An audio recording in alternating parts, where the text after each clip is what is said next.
Buenos días a todos. Yo soy el doctor Israel Villarreal del Bosque. El día de hoy vamos a hablar de algunos tratamientos de radiología intervencionista de la enfermedad arterial venosa periférica. Mis maestros asesores fueron los profesores Mario Sánchez Falcón, el doctor Raúl de Luna Vega y el doctor Guillermo Elizondo Riojas. Y para empezar un poco acerca de hablar de esta patología, pues es importante conocer un poco de anatomía. No sé si alguno de los R1 me pudiera explicar un poco de anatomía de miembros inferiores, empezando desde la aorta y de manera general, que ustedes hacen, por ejemplo, en un Doppler arterial, qué es lo que van viendo de anatomía, que eso es parte importante, ya que una de las valoraciones de las extremidades inferiores, las principales, se hace con ultrasonido. Entonces, ¿me pudiera alguien decir rápidamente anatomía de miembros inferiores?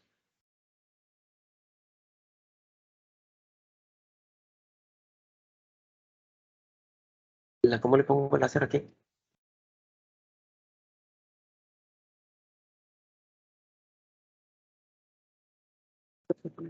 Pero se ve. No, se ve la flor. Empezamos aorta, tenemos la aorta abdominal y luego tenemos nuestra instrumentación, nuevamente a nivel de 4, si no mal recuerdo, 4 de 5, en los vasos ilíacos, la ilíaca, MOL.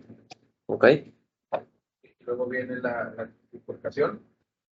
Uh-huh. Y nos va a dar, dependiendo de si es ya sea hombre o mujer, va a dar ramas testiculares o ramas ováricas. La arteria ilíaca común se divide en dos, ¿te acuerdas? La ilíaca interna y la externa. Ajá. Interna y externa. Interna, esta. Ajá. Externa. Ok. Bajamos y ya nos da lo que es la arteria femoral. Ok, se convierte en arteria femoral. ¿En qué momento se convierte o cuál es tu referencia anatómica para saber qué es arteria femoral? Pasa el Ligamento inguinal. Ok. Y se convierte en la arteria femoral común, ¿verdad? Después de esto, ¿qué sucede? Ok.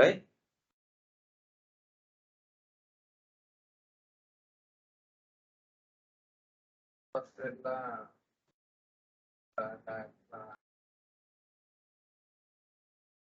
La arteria femoral se divide en dos. ¿En la femoral cuál? ¿Y cuál es la otra? En la profunda exactamente y en la superficial. Y después esta se viene discurriendo por la parte medial del muslo, que pasa por un canal de aquí, no sé si te acuerdas cómo se llama este canal, para posteriormente convertirse en esta arteria que va detrás de la rodilla. Muy bien. Luego la arteria poplite llega a un tronco que se divide y da pues varias arterias ahí. Es una trifurcación. ¿Cómo se llama este tronco? Si te da las tibiales y las peroneas, ¿cómo se llama el tronco? Exactamente. Y luego tienes el tronco. ¿Cuál es la primera rama que te va a dar esta arteria? No. Perdón, la tibial anterior. Muy bien. Y después va a seguir. Posterior. Ajá. Y luego ahora sí La peronea. Exactamente. Entonces es un repaso general que debemos de saber para ver la anatomía de la extremidad inferior. ¿Ok? Entonces recordando un poco, la aorta, arteria ilíaca común, que se divide en profunda y, profunda y superficial. Perdón, interna y externa, después se convierte en femoral, de la femoral la profunda y la superficial. La superficial se convierte en la poplite, de poplite tenemos el tronco tibio peroneo con la tibial anterior, la posterior y la peronea. ¿Okay? Es importante saber la anatomía porque ahorita vamos a ver unas clasificaciones que nos dice que dependiendo en dónde se ubica alguna placa o alguna estenosis u oclusión, es el tratamiento que nosotros podemos ofrecerle al paciente. ¿De acuerdo? Bueno, es que nada, es importante saber las definiciones de este tipo de... Vamos a primero hablar de enfermedad arterial y después vamos a hablar de enfermedad venosa. ¿Ok? Vamos a hablar de manera superficial de todo lo que vemos en enfermedad arterial y de enfermedad venosa. ¿Ok? Antes de iniciar, debemos dar algunas definiciones, como la claudicación intermitente, que pues es ese malestar que tienen los pacientes en los miembros pélvicos cuando tienen alguna enfermedad arterial, y que normalmente se produce cuando realizan ejercicio y cuando se ponen en reposo, tiende a quitarse antes de los 10 minutos, ¿de acuerdo? Tenemos otra de las definiciones, que es la isquemia crítica de extremidades y la isquemia aguda de las extremidades. La isquemia crítica de las extremidades es la manifestación de la enfermedad arterial que se debe a pacientes que tienen dolor en reposo de un tipo de enfermedad isquémica crónica, ¿ok? También se puede presentar como lesiones isquémicas cutáneas, que pueden ser úlceras o gangrena en las extremidades. Y la isquemia aguda de las extremidades es cualquier disminución repentina de la perfusión de las extremidades que puede causar una amenaza potencial de la viabilidad de la misma extremidad. Y esta presentación normalmente sucede hasta las 2 semanas del evento agudo. Entonces, ¿qué factores de riesgos podemos tener en estos pacientes que tienen enfermedad periférica arterial? Pues yo creo que todos lo saben, son los principales factores de riesgo que tenemos con estos pacientes, pero también la edad, la hipertensión y la hiperlipidemia que nos condicionan a que estos pacientes puedan desarrollar en edades tempranas este tipo de padecimientos. La presentación de esta enfermedad puede variar, puede incluir presentaciones asintomáticas, obviamente en una enfermedad que no esté tan avanzada, en enfermedades que se presente como alguna enfermedad aguda o crónica. Y en cuanto a la presentación clínica, lo podemos definir como las 6P de la isquemia de las extremidades, que sería el dolor, que es pain, parálisis, parestesia, falta de pulso, poiquilotermia y palidez. Voy a hablarles de unas clasificaciones. Yo sé que está a lo mejor un poco confuso, y si quieren después ustedes las pueden ver, pero estas clasificaciones nos ayudan a categorizar a los pacientes dependiendo de los estadios clínicos y los estadios por imagen que nosotros vamos a ir viendo con los pacientes. Claro que estos estadios nos van a ir ayudando para ver el tratamiento de los pacientes. Entonces, vamos a empezar primero con la clasificación de Fontaine, que la podamos categorizar en diferentes grados. De ellos va desde el 1 al 4, y el 2 lo dividimos en dos, en A y B. El 1 es el grado en el cual el paciente es asintomático, que no tiene alguna obstrucción del vaso sanguíneo. El estadio 2 es cuando tiene una claudicación leve, que le causa alguna sintomatología de dolor en las extremidades inferiores. Y aquí podemos dividirlo en 2A y 2B. Cuando la claudicación tiene o se presenta en una distancia mayor a los 200 metros de caminata del paciente, o cuando esta distancia es menor a 200 metros, se podría categorizar como una etapa 2B. La etapa 3 es cuando el paciente ya tiene dolor en el reposo y normalmente se va a referir en los pies. Y el estadio o la etapa 4 es cuando el paciente ya presenta alguna necrosis o alguna gangrena en la extremidad. Pasamos a una clasificación de Rutherford. Esta clasificación de Rutherford se está dividido en dos tipos: en los pacientes que son crónicos y en los pacientes que son agudos. En los pacientes que son crónicos tenemos diferentes grados y categorías.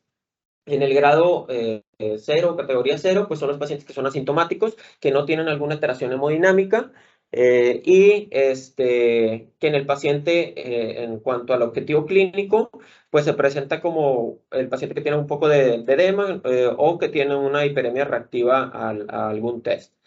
Y cuando tenemos una claudicación leve, en la categoría 1, esto se presenta con un dolor al momento de hacer ejercicio, y presenta una presión de tobillo después del ejercicio mayor a 50 milímetros de mercurio, pero menos de 20 en el resto de lo valorado. En el grado 1, en la categoría 2, presentamos una moderada claudicación, y me voy a brincar primero a la 3 porque la moderada lo pone entre la leve y la severa.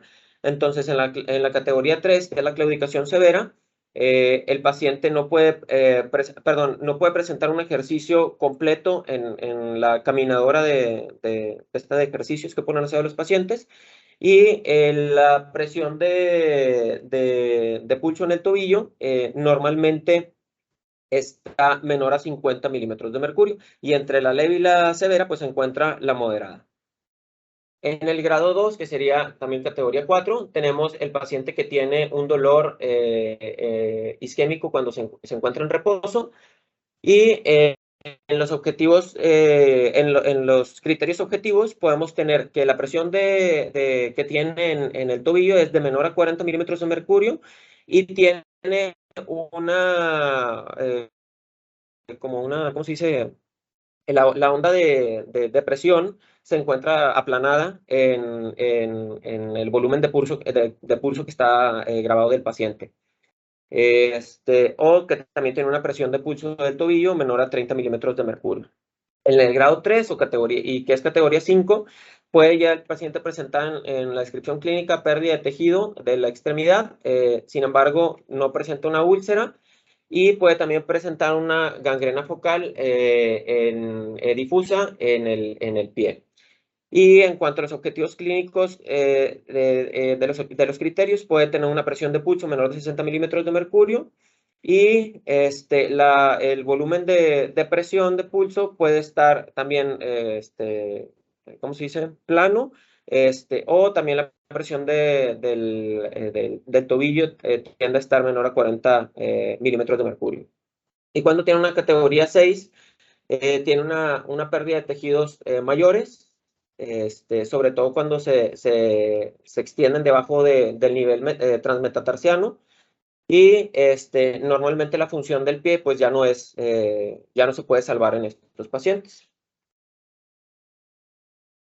Y en pacientes agudos podemos tener la categoría dependiendo de cómo se encuentre la viabilidad del tejido. Entonces, podemos tener una categoría que es viable, en donde no, la afección que tiene el paciente no la tiene en ese momento, y tanto los hallazgos de pérdida sensorial o debilidad muscular no están presentes todavía en el paciente.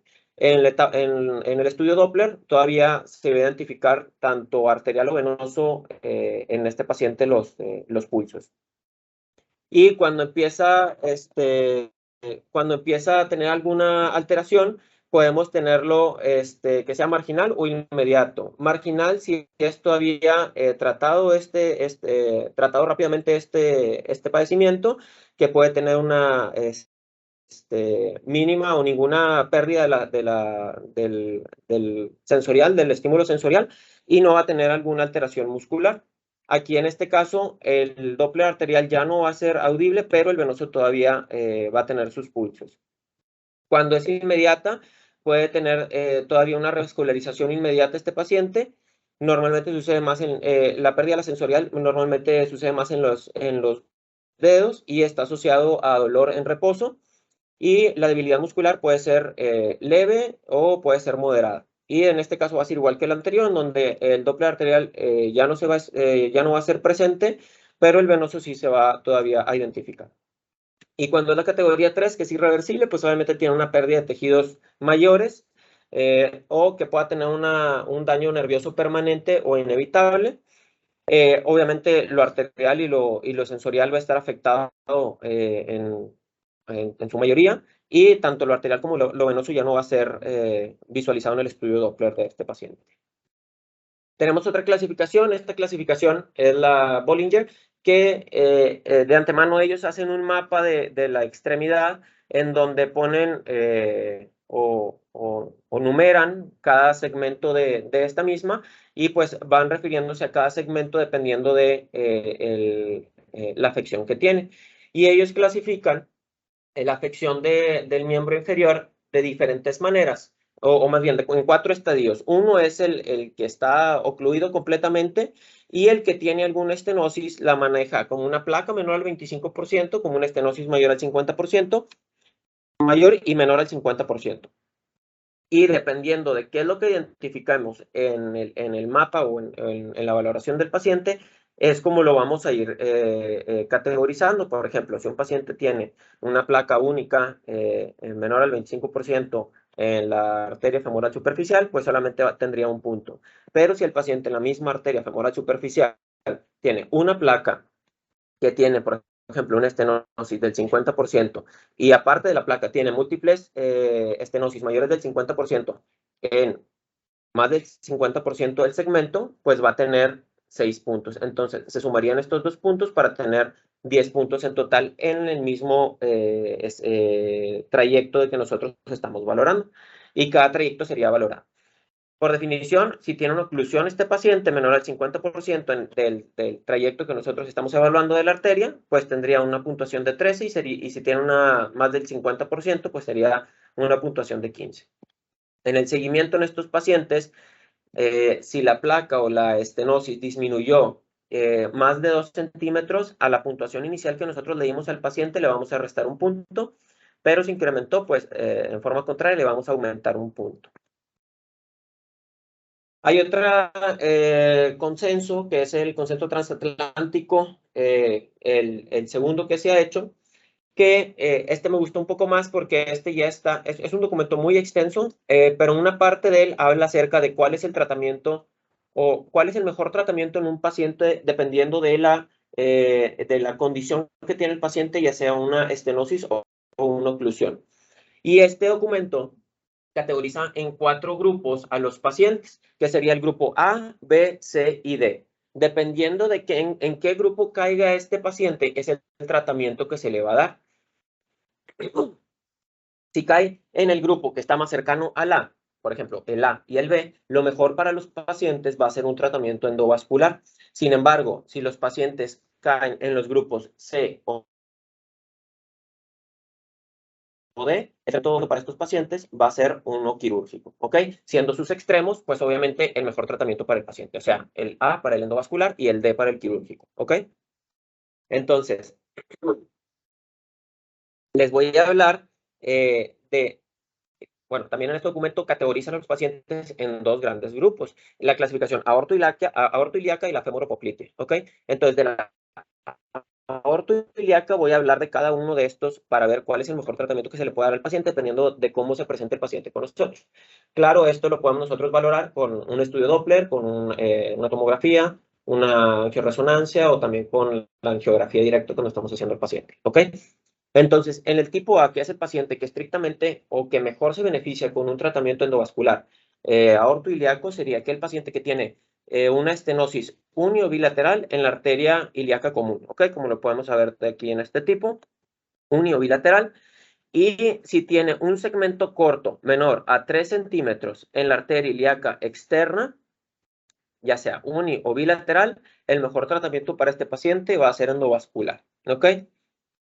Las lesiones tipo B son las lesiones que no estrictamente no es como el 100% de beneficio como en el tipo A, pero sigue siendo el mayor beneficio endovascular que quirúrgico, ¿ok? Entonces, las lesiones que nosotros tenemos aquí es una estenosis menor de 3 centímetros en la arteria aorta infrarrenal, que tiene una oclusión unilateral de la arteria ilíaca común, que tiene múltiples estenosis, que sean un total de 3 a 10 centímetros que estén involucrando la arteria ilíaca externa, pero que no se extiendan a la arteria femoral común, y que tenga una estenosis, perdón, una oclusión unilateral de la arteria ilíaca externa que no se presente en el origen de la arteria ilíaca o la arteria femoral común. Y luego pasaríamos a las condiciones en las cuales el paciente se beneficiaría de un tratamiento quirúrgico, que son en todos estos casos, ¿ok? Se los voy a ir diciendo poco a poco. Los tipos C, o los pacientes tipo C o las lesiones, son aquellos que tienen algunas oclusiones bilaterales en la arteria ilíaca común, que tienen oclusiones en la arteria ilíaca externa que van entre 10, que tengan estenosis en la arteria ilíaca externa que sea bilateral, que vaya de 3 a 10 centímetros, pero que no se extienda a la arteria femoral común. Puede tener una oclusión de la arteria ilíaca externa que envuelva el origen de la arteria ilíaca interna y de la arteria femoral común. Que tenga una estenosis que se extienda desde la arteria ilíaca externa hacia la femoral y que tenga una oclusión de la ilíaca externa que esté muy calcificada. Y esto, les recuerdo que esto es quirúrgico, ¿ok? Y la que es totalmente quirúrgico, que serían las lesiones tipo D, es que tenga una oclusión aortoilíaca, infrarrenal, que tenga alguna involucro difuso de la aorta y de las arterias ilíacas. En este caso también se requeriría algo quirúrgico. Múltiples estenosis que envuelven la arteria ilíaca común, la externa y la femoral, como en este caso. Que tenga una oclusión tanto de la arteria ilíaca común como de la externa. Que tenga oclusiones en ambas arterias carótidas, ambas arterias ilíacas comunes o ilíacas externas, y que tenga alguna estenosis en un paciente que tenga un aneurisma en la arteria aorta infrarrenal. Estos son los casos en donde vemos las afecciones aortoilíacas. Ahora, pasando a la clasificación femoropoplitea, tenemos igual 4 tipos que serían los A, B, C y D. A, B para tratamiento endovascular y C y D para tratamiento quirúrgico. En la cual los pacientes se benefician mucho del tratamiento endovascular serían aquellos pacientes que tienen una estenosis única menor a 10 centímetros de longitud o que tenga alguna oclusión menor a 5 centímetros de longitud, ¿okay? En cualquier segmento. Y las tipo B son aquellas que tienen múltiples lesiones u oclusiones que sean menores de 5 centímetros en cualquier segmento, que tengan oclusiones únicas o estenosis menores de 15 centímetros y que no involucre la arteria poplitea geniculada, que tenga múltiples o únicas lesiones con ausencia de paso continuo de flujo hacia las arterias tibiales, y que tenga calcificaciones menores, oclusiones menores de 5 centímetros con calcificaciones muy densas, o que tenga una estenosis única poplitea. En este caso son quirúrgicos, ¿ok? Perdón, endovasculares. Y los quirúrgicos pasamos a aquellos que tienen múltiples estenosis u oclusiones que sean un total de 15 centímetros o mayor, y que tengan, y que no tengan muchas calcificaciones, o múltiples oclusiones o estenosis recurrentes que a pesar del tratamiento, después de 2 tratamientos endovasculares, pues no han sido tratadas que no se hayan tratado efectivamente. Y aquellos que son totalmente quirúrgicos son aquellas oclusiones totales crónicas de la arteria femoral común o la femoral superficial, mayores de 20 centímetros, que involucran también la arteria poplitea, o aquellas oclusiones crónicas que involucren la trifurcación de los vasos, de los tibioperoneos. Hay otra sociedad vascular que dictó también este consenso, que es el WIFO, que es el Wound Ischemia and Foot Infection, y que ellos también clasifican, dependiendo de, obviamente, la pérdida de tejido, la isquemia y la infección, a los pacientes en diferentes grados. Empezando con la pérdida de tejidos, pues podemos clasificarlo en 4 grupos, en el cual, si tiene alguna úlcera o gangrena, se va a poner en esta escala. Aquellos pacientes que obviamente no tienen ni úlceras ni gangrenas, pues va a tener un 0 en grados. Aquellos que tienen una úlcera pequeña, que la úlcera sea superficial en la parte distal de la extremidad, que no esté expuesto el hueso, o que esté solamente limitado en la falange distal, pues va a tener un grado 1. Y es aquellos pacientes que en este caso no tienen gangrena. El grado 2 es aquellos que tienen una úlcera profunda, que esté expuesto el hueso, la articulación, el tendón, y generalmente no está involucrado el talón en estos pacientes. Una úlcera en el talón que sea superficial y que no tenga algún involucro del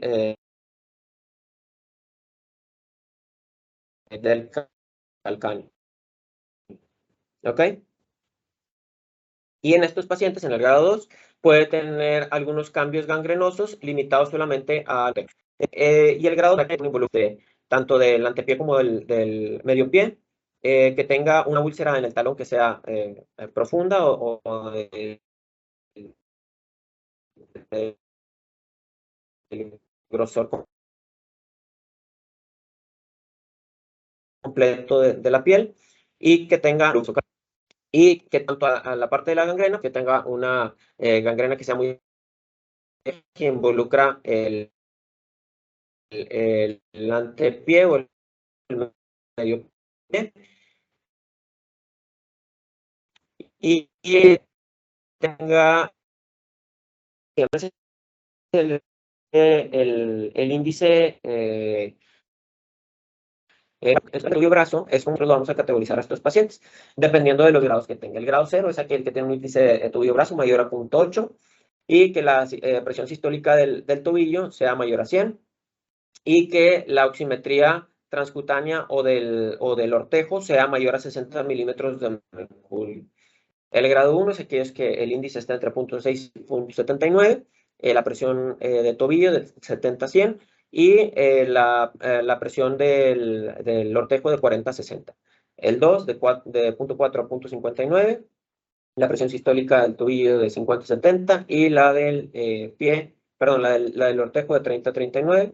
Y el tercer grado sería que tenga menos o igual a 0.39 de índice, menor de 50 milímetros de mercurio de la presión del tobillo y menos de 30 de la oximetría transcutánea o de la presión del pie. Y el grado de infección puede manifestarse clínicamente y lo vamos a ver en 4 categorías igualmente. El grado 0 es pues, cuando no tiene síntomas o signos de infección o que tiene una infección presente, pero que al menos tenga 2 de las siguientes cosas, que tenga aumento del tejido, del volumen del tejido local o induración, que tenga un eritema de 0.5 centímetros alrededor de una úlcera, que tenga dolor local, que tenga aumento del calor o descarga purulenta por alguna lesión. El tipo 1 o el grado 1 es el que tenga alguna infección local que involucre la piel y el tejido celular subcutáneo o alguna, pero que se excluye alguna otra causa de respuesta inflamatoria de la piel, como trauma, pie charcot, fractura, trombosis, etc. El grado 2 es aquel que tiene una infección con eritema mayor a 2 centímetros, que involucra las estructuras profundas de la piel y de los tejidos celulares subcutáneos. Y que sería aquellos que no tienen una respuesta sistémica inflamatoria y que tenga una infección local con signos del CIRS, del síndrome de respuesta inflamatoria sistémica, manifestado por 2 más de los siguientes, que sería temperatura mayor a 38, menor a 36, una frecuencia de latido mayor a 90, o una respuesta respiratoria mayor a 20, o una presión arterial de CO2 menor a 32 milímetros de mercurio. Aquí les pongo una tabla de las clasificaciones que hay. Les mencioné algunas, faltan otras, pero no quería abrumarlos con tantas clasificaciones y con tantas tablas. Pero aquí es lo que esta tabla resume lo que cada una ve, basado en los síntomas, en la anatomía, el tratamiento que se le puede dar, los pros y los contras que tiene cada clasificación. Y dependiendo de lo que nosotros estemos buscando, pues es lo que vamos a ir. Obviamente, si estamos viendo algo clínico, por ejemplo, los cirujanos, pues obviamente se van a enfocar en clasificaciones como la de Fontaine o la Rutherford. Si nosotros que somos algo más endovasculares, pues nos vamos a valorar más clasificaciones como la TAS o como la WIFO, ¿ok? Bueno, ahora vamos a hablar un poco acerca de, ya identificamos un paciente, ya vimos que tiene alguna afectación que puede ser valorada por algún tratamiento endovascular. Entonces, ¿cuáles van a ser los vamos que vamos a hacerle un tratamiento endovascular de alguna estenosis u oclusión? Entonces, antes del procedimiento, obviamente tenemos que determinar, o nos van a mandar al paciente ya con la determinación del índice brazo-tobillo, para ver qué tanto tiene la afectación de este paciente, conforme a las tablas que ya les presenté. Y es importante hacerle una terapia dual antiplaquetaria con clopidogrel y aspirina una semana previa al procedimiento. Obviamente tenemos que verificar en dónde tiene o dónde vamos a hacer nosotros el tratamiento, el sitio de estenosis u oclusión, y en qué extremidad, evidentemente, y podemos utilizar aquí pues el ultrasonido, el TAC, la resonancia o la angiografía, pero pues obviamente la angiografía ya lo hacemos cuando estamos haciendo el tratamiento del paciente. Entonces es importante siempre tener una valoración previa con un estudio de imagen.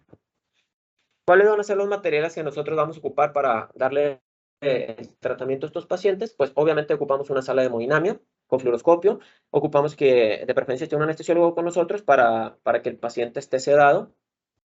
Vamos a ocupar materiales que utilizamos en casi todos los procedimientos, como lo son los campos estériles, agujas, jeringas, lidocaína, el contraste yodado, el ultrasonido para hacer la punción. Vamos a ocupar el introductor vascular, 4 French o superior, y aguja de punción con la guía. De este lado, para los que no han rotado todavía por intervención, aquí tenemos la aguja de punción. En este caso, utilizamos para puncionar la arteria femoral, obviamente sin el capuchón que tiene. Al momento de puncionar, ahorita lo vamos a ver, se le pasa la guía y posteriormente la guía pasamos el introductor vascular. Que este es el introductor vascular, este es la guía o dilatador que tiene. Esto se pone dentro del introductor y pasamos a través de la guía, ya que tenemos la selectividad de la arteria femoral. Este se deja en el sitio y por aquí nosotros ya pasamos todo el material que vamos a utilizar, que van a ser catéteres, sobre todo de angioplastia con balón. Y en dado caso de que pues, se ocupe poner algún stent en el paciente, pues se le pondrá un stent. Y claro, tenemos que utilizar todo esto con solución heparinizada. Entonces, ¿cuál es el procedimiento? Pues primero vamos a aplicar anestésico local en el sitio donde nosotros vamos a hacer la punción femoral. Y, y podemos hacer el acceso tanto anterógrado ipsilateral de la extremidad, o podemos poner el introductor vascular retro, digamos que en este caso se utilizaría para la extremidad contralateral. Para los R1 que todavía no saben la técnica de Seldinger, ¿algún R2 que le quiera decir cuál es la técnica de Seldinger? O si un R1 se la sabe, pues adelante. De los R2 que han rotado en intervención, ya rotaron casi todo.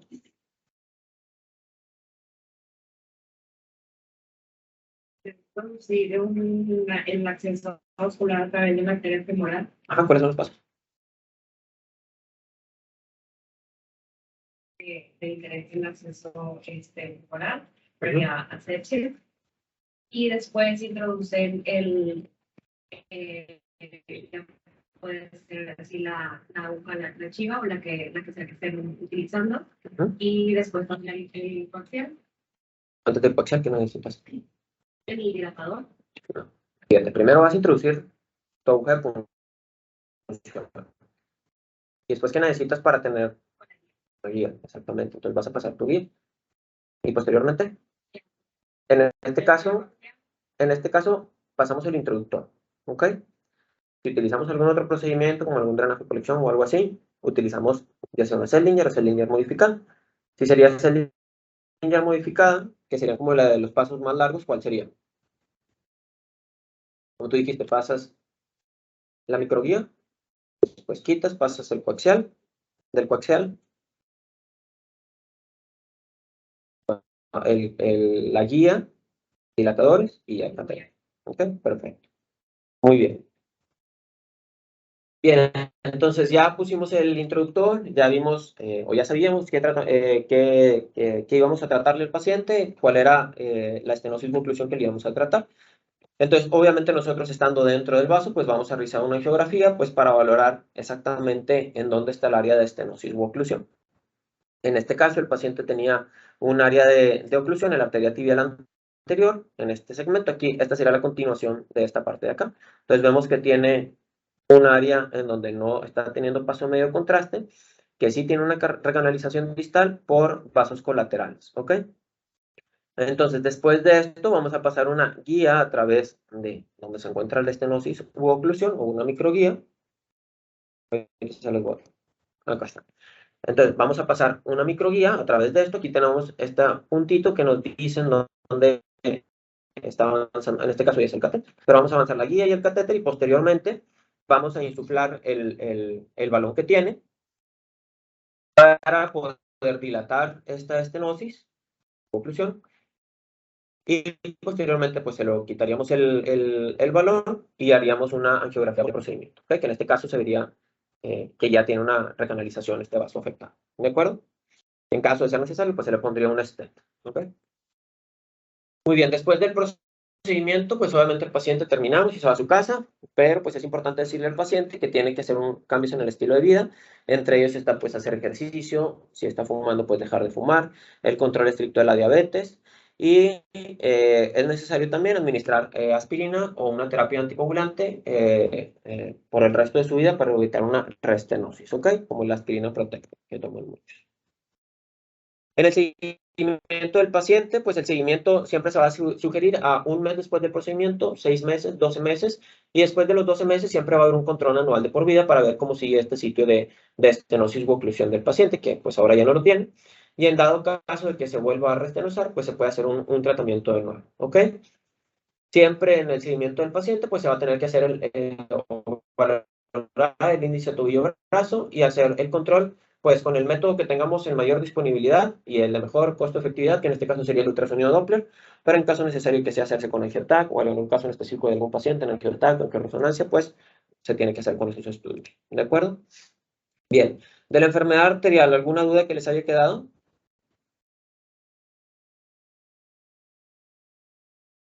Ahora vamos a pasar a la enfermedad venosa periférica. De la enfermedad venosa periférica les voy a mencionar los tratamientos que nosotros podamos tener en los pacientes de manera superficial. No me voy a profundizar tanto en cómo se hace el tratamiento, sino en qué es lo que nosotros podemos ofrecerle a los pacientes de manera general que tienen una enfermedad de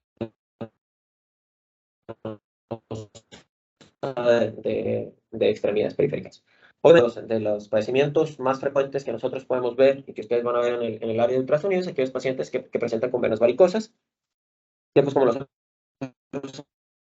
sabemos son venas tortuosas y agrandadas. El diagnóstico es, como lo van a saber si es que son RUs en algún momento cuando lleven Doppler, de cómo se hace el diagnóstico, sobre todo con el ultrasonido Doppler, que es el mejor estudio para poder hacer el diagnóstico de una insuficiencia venosa periférica. Y pues obviamente con la referencia clínica que nosotros tenemos. ¿Cómo ¿cuál es la etiología de este padecimiento? Pues son aquellos problemas que son causados por insuficiencia valvular y que en vez de condicionar un avance retrógrado, en este caso de la sangre hacia el corazón, pues va a tener un retroceso de la sangre y va a conducir a mayor dilatación. Obviamente, si las válvulas estaban insuficientes, pues se dilatan y van a estar más insuficientes. Entonces, este padecimiento es como un círculo vicioso que va estando en el paciente. Ahora, ¿cuáles son los tratamientos que nosotros podamos darle a los pacientes? Podemos tener dos tipos de tratamiento generalizado en este tipo de pacientes, que serían los tratamientos que utilizan calor y los que no utilizan calor. ¿Okay? Los que utilizan calor, podemos tener la ablación con láser endovenoso, que lo que nosotros hacemos es, guiado por un estudio de imagen, sobre todo ultrasonido, también podemos utilizar fluoroscopía. Podemos realizar un tratamiento en el cual se avanza este dispositivo a través de la vena y con el calor que se va generando va haciendo una área de estenosis de la misma vena para posteriormente dejarla estenosada y fibrosada la misma, que va a evitar que posteriormente se dilate. Y también otro tratamiento que nosotros tenemos de calor es el de radiofrecuencia, que es el procedimiento es el mismo, se introduce este dispositivo a través de las venas y se activa y se va sacando poco a poco de este dispositivo y va ocasionando esta misma fibrosis de la vena y condicionando pues que se vaya obliterando la misma. Pasando a los tratamientos que no son térmicos, que también podemos utilizar en estos pacientes, podemos utilizar diferentes materiales para poder causar una oclusión de estos mismos vasos. Entre ellos está el Venacil, que se utiliza cianocrilato, el Clarivane o el Varitena, que lo que hacemos con estos casos es pasamos un dispositivo a la vena, normalmente es la safena, la que nosotros estamos tratando, y lo ponemos en lo más proximal. Bueno, tenemos un acceso distal para proximal. Entonces al paciente este dispositivo empieza a como girar en su interior y vamos aplicando el medicamento aquí con la jeringa que trae. Entonces vamos aplicando el medicamento y sacando el dispositivo y esto va condicionando pues que la misma vena vaya disminuyendo en su tamaño y estenosándose. Estos medicamentos, pues, estos tratamientos, pues prácticamente son iguales los tratamientos, utilizando diferentes sistemas y diferentes medicamentos. ¿De acuerdo? Claro está que podemos tener escleroterapia en aquellos pacientes que tienen venas pequeñas o estas arañas vasculares, que esto ya, digo, evidentemente es estético lo anterior. También hay esos pacientes que tienen síntomas periféricos, entonces los tratamientos anteriores van más como para sintomáticos, pero ya cuando hablamos más estético, pues podemos utilizar este tipo de tratamientos que ustedes saben que pues ahorita muchos están utilizando, dermatólogos, médicos de estéticos y esas cosas, ¿ok? Ahora, ¿qué podemos utilizar en pacientes que no tienen afección del sistema superficial, sino que tienen una afección del sistema profundo? Claro, cuando nosotros tenemos una afección del sistema profundo, la mayoría de las veces hablamos de algún padecimiento, sobre todo de la trombosis del sistema venoso profundo, ¿ok? El, el diagnóstico, pues ustedes ya lo saben cómo se tiene que hacer, y en cuanto al tratamiento que nosotros podemos brindar a estos pacientes, puede ser una trombolisis, una trombectomía mecánica, colocación de filtro vena cava inferior, que ese, obviamente yo sé que es central, no es algo periférico, pero es para el padecimiento periférico, y también podemos utilizar angioplastia y colocación de este. Les voy explicando cada uno. La trombolisis, lo que hacemos es, si nosotros identificamos un paciente que tiene un trombo en extremidades inferiores o en extremidades superiores también, lo que hacemos es colocar un catéteres que nos van a permitir inyectar directamente a donde está el trombo algún medicamento que va a disolver el mismo, sobre todo el activador tisular del plasminógeno. Entonces lo que hacemos es avanzamos catéteres hasta donde se encuentra el área de trombosis y ponemos estos medicamentos. ¿Cómo es la trombectomía mecánica? La trombectomía mecánica avanzamos un dispositivo que tiene como un área de trituración y de succión del mismo trombo, y este mismo nos va ayudando a ir retirando el trombo que tenga el paciente. Sobre todo esto se utilizan en trombos que no son agudos, que son un poco más crónicos, y que obviamente el tratamiento con plasminógeno tisular pues no va a ser efectivo en este tipo de pacientes.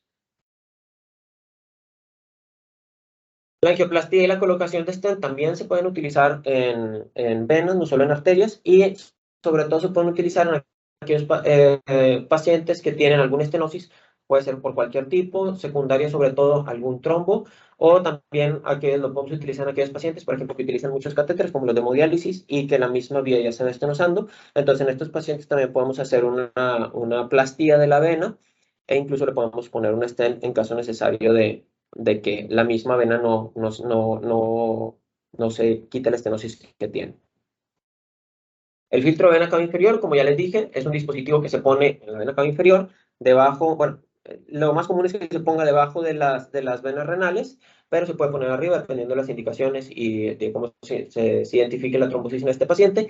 Y lo que hace este filtro es, deja el paso sanguíneo lo deja libre, pero aquellos trombos que vengan de la extremidad inferior, pues solamente van a ser detenidos por este filtro y van a evitar que avancen hasta el sistema venoso, hasta el sistema venoso de circulación pulmonar, para que no cause un tromboembolismo pulmonar. ¿Ok? Este no es bueno, es un tratamiento central para un padecimiento periférico. ¿Ok? Por eso mismo también lo quise poner aquí en la clase.